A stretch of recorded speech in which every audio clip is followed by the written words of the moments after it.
Saturday, June 24th, was Prince Hall Day here in Arlington. To celebrate the life of this extraordinary abolitionist, Arlington's Historical Society recently hosted a talk on Prince Hall by Arlington High School's Rosemarie Smurzynski at Arlington's Masonic Temple on Academy Street. Who was Prince Hall, and why do we know so little about him? ACMi news correspondent Samyukta Panth reports that Prince Hall was a fierce advocate for the freedom of enslaved people in the mid-18th century, when it was anything but popular to do so. There's a lot of unknown Arlington history in this small, peaceful tract of land at 52 Gardner Street.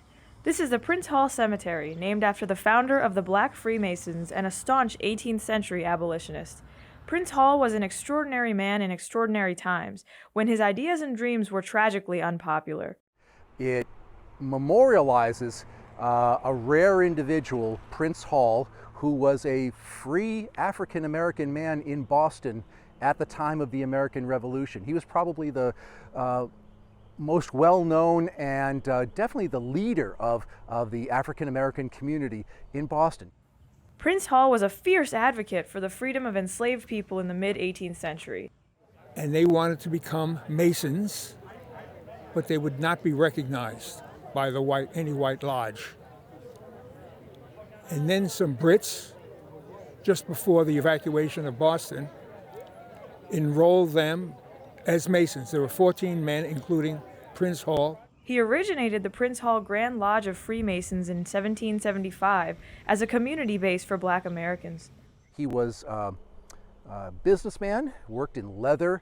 He had been born in Barbados and came to Boston either as an indentured servant, maybe enslaved. We don't really know, but he clearly was a free person of color in the city during those years. Arlington's Prince Hall Cemetery now stands as one of the only remaining African-American Masonic grave sites in the nation. At a time when Black Americans had no land to bury their loved ones, the Prince Hall Cemetery was put in trust to lay them to rest well over a century ago. I happened to live across the street from the cemetery. It was just a vacant lot, and I never thought to ask who owned that property. What was it? It was just a vacant town lot. And I came to find out years later, reading an article in the Globe, that it had been a cemetery. After Hall's passing in 1807, the lodge was nearly erased from history, until Arlington's Historical Society rediscovered it with the help of the Prince Hall Masonic Lodge in Dorchester. As you can see, there really are no grave markers here anymore. The grave markers have vanished. It seems like the very last interments were very, very early in the 20th century.